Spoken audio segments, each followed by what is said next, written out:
Bonjour à vous mes très chers amis, je suis ravi de vous retrouver sur la chaîne Fatmir Football, la chaîne qui parle essentiellement de foot féminin.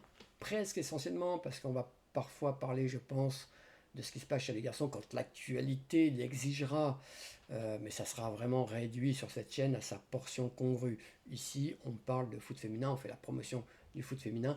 Donc si toi aussi tu aimes le foot féminin, tu veux en savoir plus sur le foot féminin, tu es curieux du foot féminin, eh ben abonne-toi, vas-y, ou fais quelque chose, hein, mets un pouce, commente, partage la vidéo. Ça sera une toute petite action de ton côté, sois-en sûr, mais une grande action militante pour le foot féminin, elles en ont besoin. Là, on va parler donc de la 15e journée de Première Ligue Arkema, donc une 15e journée qui s'est déroulée ce week-end, une 15e journée coincée, si je puis dire, entre un tour de Coupe de France, ça c'était le week-end dernier, et puis les matchs internationaux qui vont avoir lieu là dans les 15 jours qui arrivent, avec les 15 jours là qui suivent. Pour parler de la Coupe de France, et pour faire le lien avec ma vidéo, bah, le PFC et le PSG sont qualifiés pour les demi-finales. Il n'y a pas de surprise là-dessus. Moi, je l'avais annoncé dès l'élimination de ces deux clubs des playoffs de la Ligue des Champions. Pour eux, parce que le championnat, tout va se jouer sur les playoffs. Pour eux, euh, il est essentiel de faire un excellent parcours en Coupe de France et pourquoi pas la gagner. Là, maintenant que l'OL a été sorti, on ne sait trop comment, de cette épreuve, eh ben, on peut dire que ces deux clubs, c'est une aubaine, ont les coups des franches et vont pouvoir s'expliquer, peut-être même en finale, pour voilà, essayer d'embellir une saison qui a été quand même plutôt morne avec ses éliminations précoces en tout début de saison. Donc on va parler de ces deux clubs, donc des deux clubs parisiens, le PSG et le PFC. On va commencer par le PSG, même s'ils sont troisième du classement au moment des coups d'envoi. Donc le PSG qui recevait le MHSC, donc le Montpellier Hero Sporting Club, pour cette 15e journée. Alors c'est le jour et la nuit avec ce qu'on a vu, encore une fois, j'en ai parlé dans une autre vidéo, en Angleterre, avec ce match incroyable entre Arsenal et Tottenham, à l'Emirates Stadium, un club qui contient, je crois, à peu près 60 000 places, qui a été comble pour ce match, ou en tout cas quasiment rempli, sold out, pour reprendre un terme anglais, avec 57 000 et des poussières, donc spectateurs qui se sont déplacés pour ce derby londonien. Donc c'était magnifique à voir. Moi j'ai vu ça sur le compte de Première Ligue Reporter. Donc je mets le lien sous la vidéo. Et puis allez voir ça, hein, si vous le souhaitez. C'était vraiment magnifique à voir. J'en ai eu la chair de poule. Et je me suis dit, vivement que ça arrive en France. Il faut vraiment que les acteurs, là, mettent les bouchées doubles, fassent des efforts incommensurables pour faire en sorte que ce championnat, eh ben, voilà, soit aussi attractif que ce qui se passe chez nos voisins, chez nos voisines. Donc voilà, je suis impatient vraiment d'assister à ce type de match ici en France.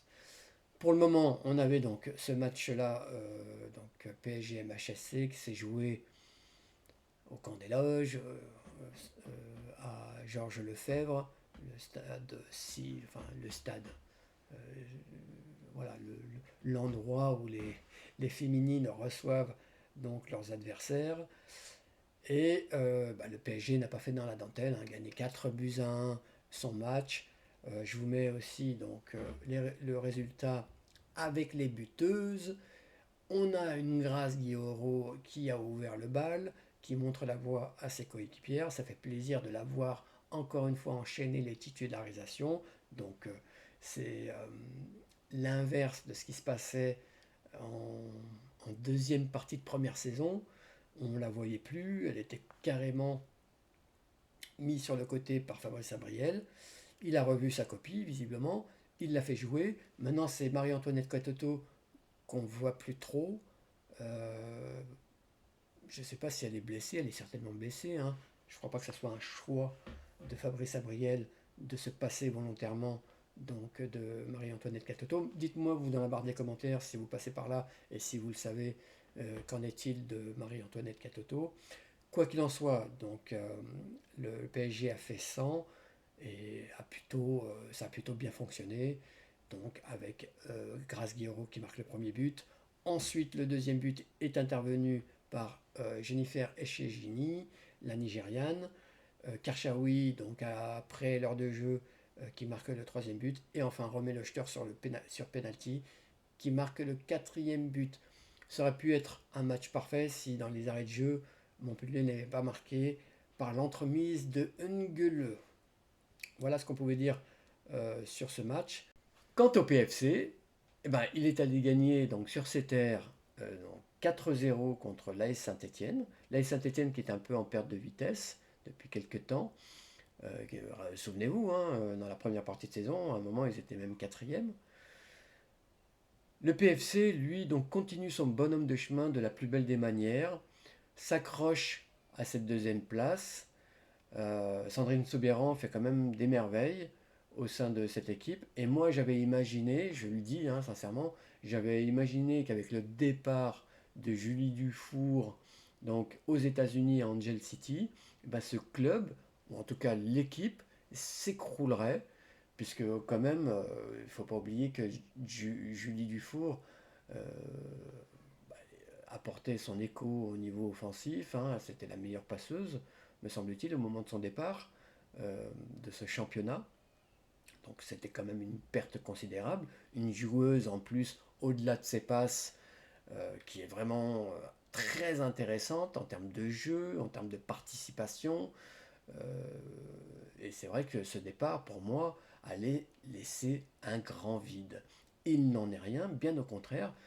Sandrine Soubeyran, avec ses joueuses, a trouvé les ressorts pour rebondir encore une fois de la plus belle des manières, en prenant cette deuxième place au nez et à la barbe du PSG, et s'y accroche, vraiment. Alors combien de temps on verra, il reste 7 journées avant le classement définitif et avant qu'on bascule sur les playoffs. Mais c'est vrai que c'est une équipe qui est belle à voir jouer. D'autant plus quand on sait que ça fait quand même maintenant plus de 2 mois que l'équipe n'a pas pris de but. Quand on regarde donc de plus près le match, je vous mets là donc quelques chiffres qui dessinent bien les contours de ce match. La domination du Paris FC, donc une domination sans partage. Vous voyez, vous avez 63% de possession de balles, 18 tirs quand même à 3, c'est quand même très très fort. Et puis vous avez pratiquement le double de passes effectuées donc du côté du PFC par rapport à son adversaire. Donc voilà un match qui a été rondement mené par le PFC, même si elles ont mis une mi-temps avant de lâcher les chevaux et de pouvoir marquer ces 4 buts. Donc ce qu'on peut retenir sur ce match, c'est que Maëlle Garbino ou Kessia Bussi, par exemple, sont des joueuses qui ont su profiter du départ de Julie Dufour pour s'affirmer et devenir des titulaires indiscutables au sein de l'équipe. Après, on connaît certaines joueuses, donc Gaëtan Tinet, l'increvable Gaëtan Tinet, qui est toujours là à 40 ans, et qui fait partie de ce milieu de terrain avec Korosek, la polonaise, et puis la franco-américaine Corboz, donc qui compose ce milieu de terrain aussi très très intéressant. Mais voilà, il y a certaines joueuses qui ont su profiter du départ de Julie Dufour, ça c'est très bien pour l'équipe. Donc on va se poser la question pour le PFC, est-ce qu'ils vont réussir à rester deuxième, même si les places sont anecdotiques, encore une fois, avec ces playoffs donc en fin de saison, ça reste très symbolique. Je pense que c'est important pour le PFC de finir deuxième devant le PSG, ça serait très symbolique. Ça enverrait le message comme quoi maintenant, à Paris, ou en tout cas dans le bassin parisien, vous avez une deuxième force émergente qui arrive, d'autant plus que Bernard Arnault donc, a repris les rênes du club. va certainement doper un petit peu ce club avec son financement.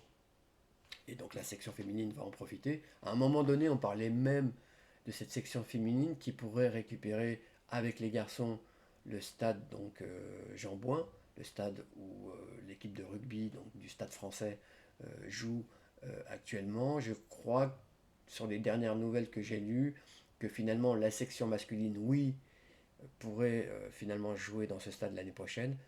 Quant aux filles, elles resteraient donc à Charletti ou à Bondoufle. J'espère que ça sera Charletti. Euh, voilà ce qu'on pouvait dire donc sur les dernières nouvelles concernant le PFC.